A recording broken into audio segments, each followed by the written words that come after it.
right, thanks, Mike. Yeah, and I'm not really in the competition. This is just a warm-up. So, in 1997, in early 1997, my wife and I were driving down a backcountry road right outside of Westchester, and we're driving down the road, and all of a sudden, out of the corner of my eye, I see down this gravel driveway this immaculate, beautiful old farmhouse. And it's love at first sight. So we make a U-B, and we turn around and we pull down this gravel driveway. And I have to say, we've been looking for houses with a real estate agent that even though we told him we wanted a traditional Chester County farmhouse, he kept showing us houses like the Brady Bunch, you know, split levels. Like, nothing wrong with them, but it wasn't what we were looking for. So, so we pulled down this gravel driveway. It was a Saturday night, and love at first sight. We walked around the porch, and we just loved it. So the next day we go back, we eventually put in a lowball offer, and the house was being, all these houses were being built around it. It was being subdivided, this old farm. And that's the only way we could afford it. And, you know, so we made a lowball offer. I should have known when they accepted it at first, that was going to be, that should have been a clue. No, so the day of comes around July 97. We drop my two sons off with their grandparents so we can get all settled in.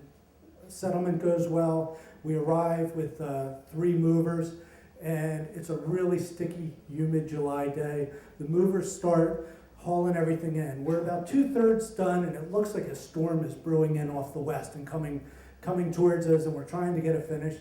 When all of a sudden my brother-in-law, his wife, and their 2-year-old daughter shows up. And so we're all talking and, you know, talking with the movers, put this in here, we want this in the kitchen, and talking with my brother.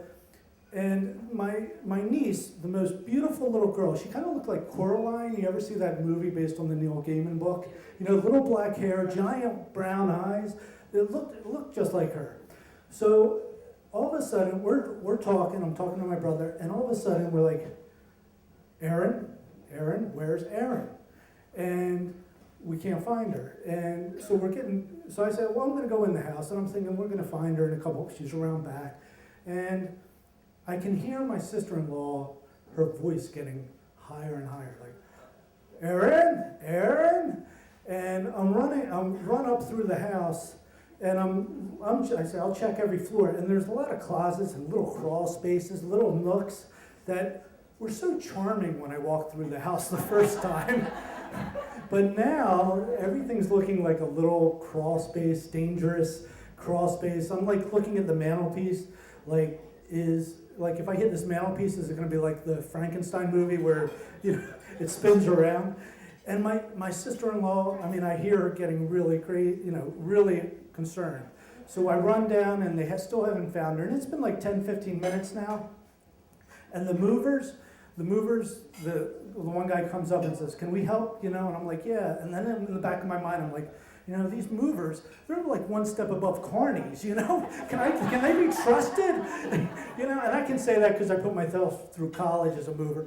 And I'm looking, so I go up all the way into the attic, looking around, and I look out the attic window towards the west, and it looks so dark and ominous, like this storm is coming in.